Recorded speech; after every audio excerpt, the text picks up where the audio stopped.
I love Isko! I love Isko! Nandiyan na yung love ko!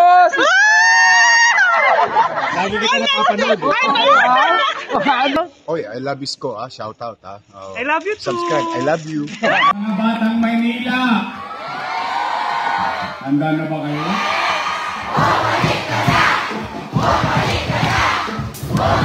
Isko Moreno ang pag-asa ng bayan. Isko Moreno ang tunay na kailangan para sa kaunlaran, kaayusan, kapayapaan. May pusong lumalaban para sa Kamaynilaan. Isko Moreno ang kailangan ng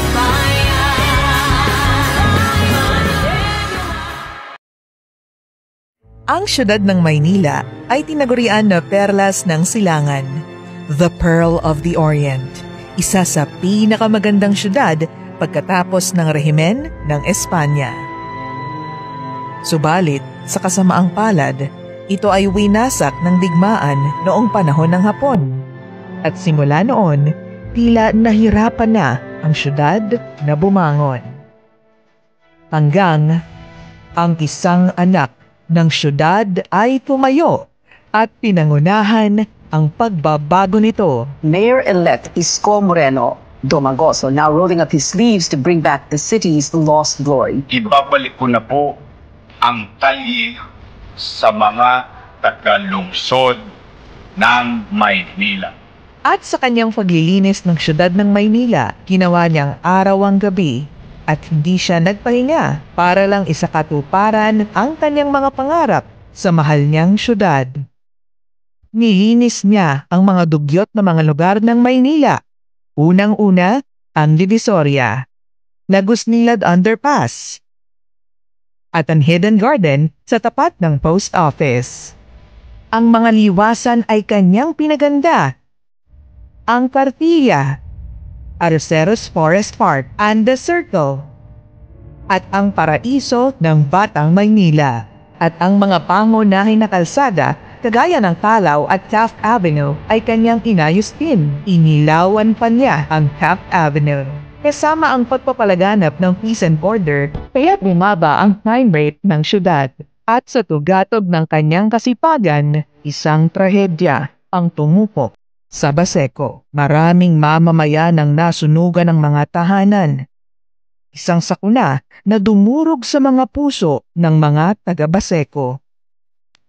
At sa paghupa ng apoy, ang mga mamamayan na nasunugan ng mga tahanan ay ginawan niya ng mga matitirahan.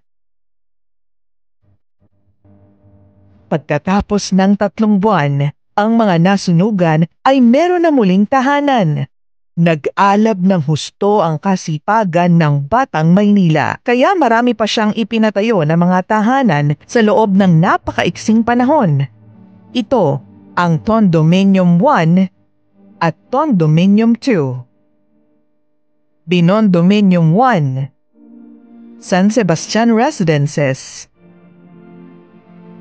Pedro Hill, at San Lazaro Residences na hinango sa mga disenyo sa Singapore. Nagpatayo pa siya ng maraming eskwelahan sa Maynila. Ito ang Rosario Almario Elementary School, Manila Science High School, Dr. Alejandro Albert Elementary School, at Ramon Magsaysay High School, all 10-story, fully air-conditioned public schools. Sinundan niya to ng mga pagamutan, kagaya ng Baseco Hospital, Ospital ng Maynila, na may mga makabagong kagamitan tulad ng CT scan, MRI machines, robotics, at dialysis center para sa mga pasyente na walang pambayad ng ospital.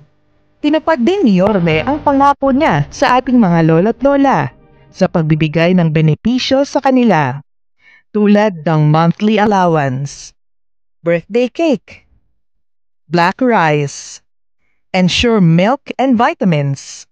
Meron pa silang regalo tuwing Kapaskuhan. Yung mga seniors na gusto pang magtrabaho, may programa din si Yorme para sa kanila. Hindi lang senior citizens ang binigyan ni Yorme ng benepisyo.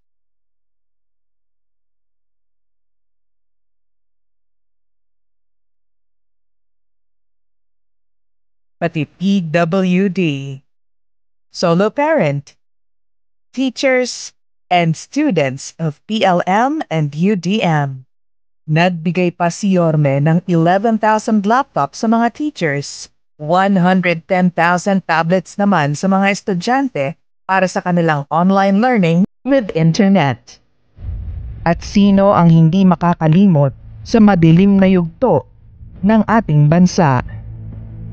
Ang pandaigdigan na pandemya.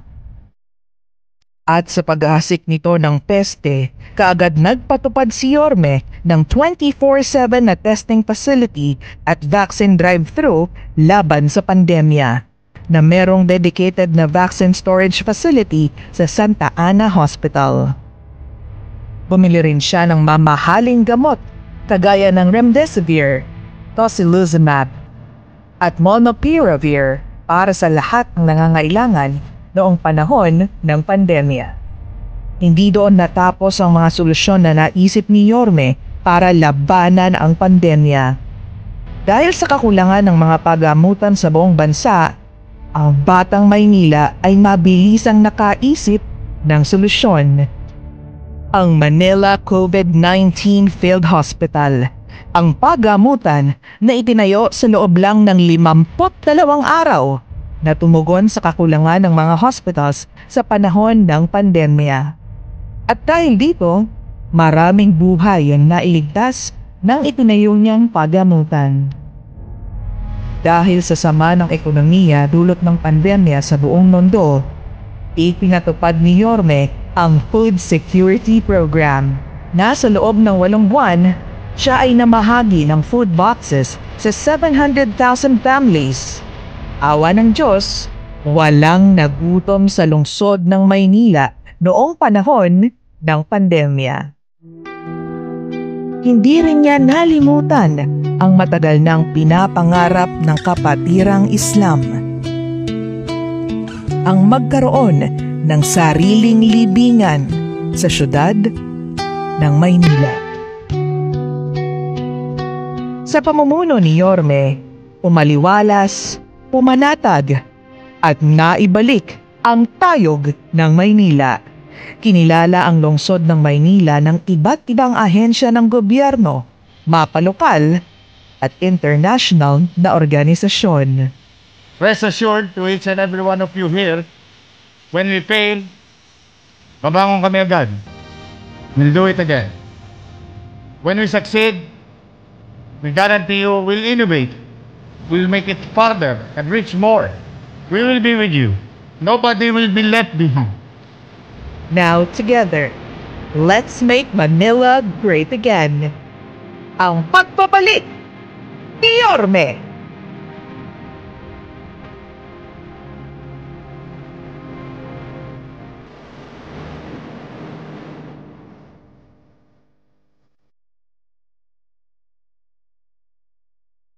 I love this. I love this girl. Ang galing lang po. Lagi kita napapanood. Ano? Oy, I love Isko, shout out, Oh, I love you too. Subscribe, I love you.